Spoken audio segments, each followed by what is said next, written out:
Welcome to a real estate podcast, where today we will be talking about property management and how it affects new agents in the business. Today we have a special guest, Jeff Rignald, who has worked in the real estate industry for many years, I know that for sure, and has managed different types of properties. Jeff can tell us a little bit about your experience. Yes. Yeah, I actually started not as a property manager, but I started as an investor probably 15, 16 years ago. I think it was 2006 when we started. Uh, and really, we kind of just jumped in head first. We bought our first property, and then within 2 months, we had bought 5 properties total, all with hard money loans. We rehabbed those properties. We turned around and sold a couple of them, but we also had to refinance some of the permanent loans. And I actually still own a couple of those properties as rental properties to this day. But since that time, I've been buying and selling a lot of properties, many through Juan Carlos. We've done a lot of foreclosures. We've done several short sales. Bought those properties through Juan Carlos, fixed them up, turned around and sold them through Juan Carlos. About 3 years ago, I guess, I started looking at the market and we couldn't find as many good deals to buy and rehab and flip. So I started looking at other avenues in the real estate industry, and I ended up purchasing a property management franchise. And that's kind of where we are today. I manage not only my own properties, but properties for other investors as well. That's awesome, Jeff. You have a great experience in real estate investments, fix and flips, rentals, and then you decided to purchase franchise in property management. Can you tell us a little bit about that? Why your decision to move into property management? Why is it so important, and why is it an opportunity for you? Well, it's kind of funny because if you'd asked me 3 years ago what I thought about property management in general, and if an individual investor needs a property manager specifically, I would have said no. But, because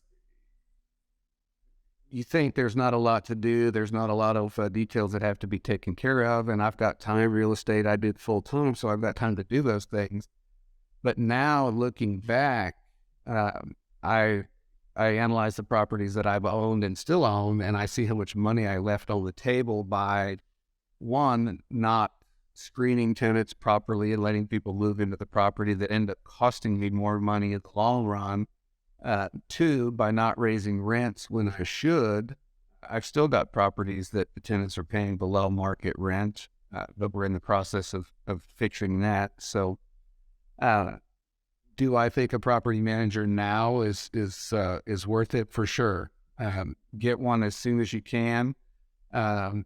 Professional property management companies, they have access to software which can help you just basically be more efficient in communications with the tenant, in collecting rent, in dispersing money to the owners, just from every avenue, screening the tenants.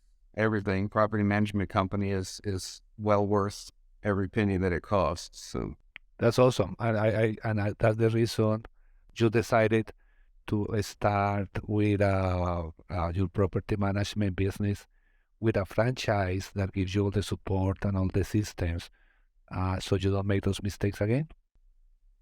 well, it's kind of funny because if you'd asked me 3 years ago what I thought about property management in general, and if an individual investor needs a property manager specifically, I would have said no.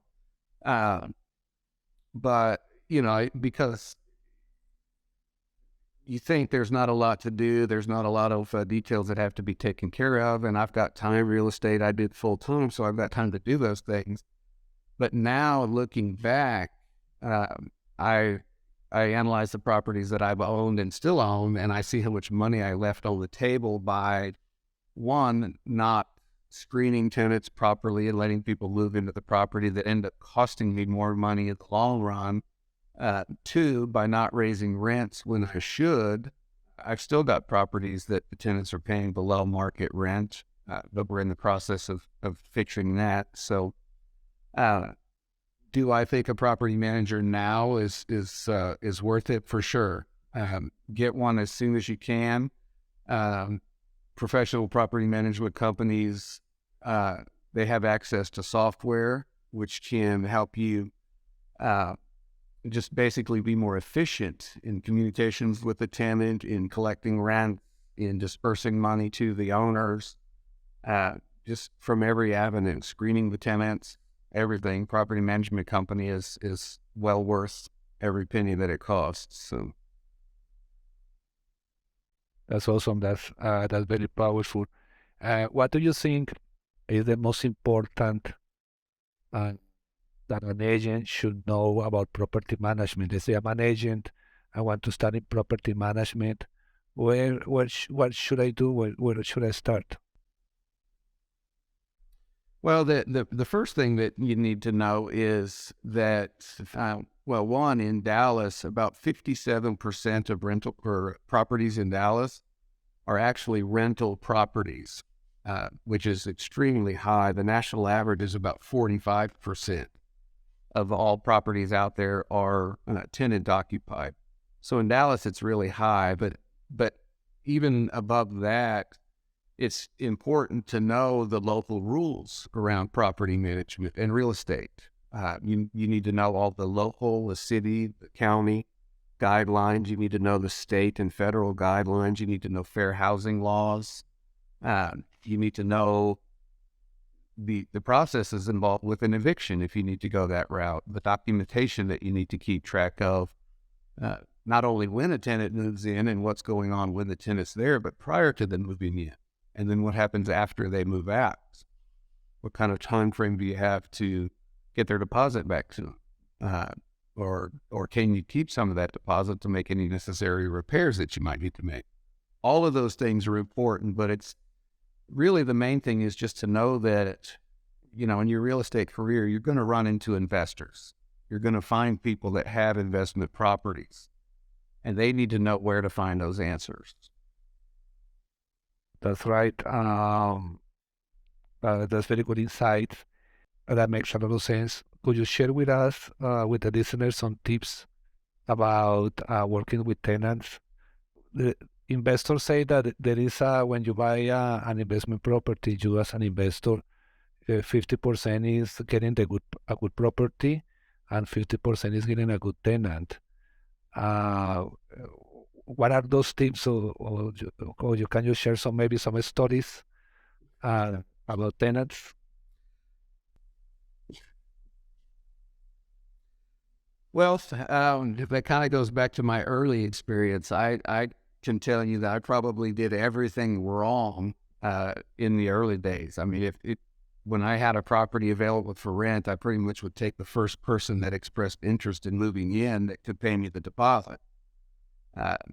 There wasn't a lot of screening going on. As long as they had a deposit and as long as they could justify that they had a job that could pay the rent, then I'd pretty much let them in. And that's not the right way to do it. Now, probably more importantly, and I would probably lean towards 50%. It's more than 50% finding the right tenant. I do a thorough job now of screening the tenants. We do an intensive criminal background check, a credit check, criminal history check. We verify employment. There are software programs that we utilize that will actually go out and find bank accounts associated with the prospective tenants and actually verify deposits and withdrawals to verify their income. We actually check references. We check. It's common to see, when you pull their credit, you've got a list of addresses, but none of those addresses show up on their application.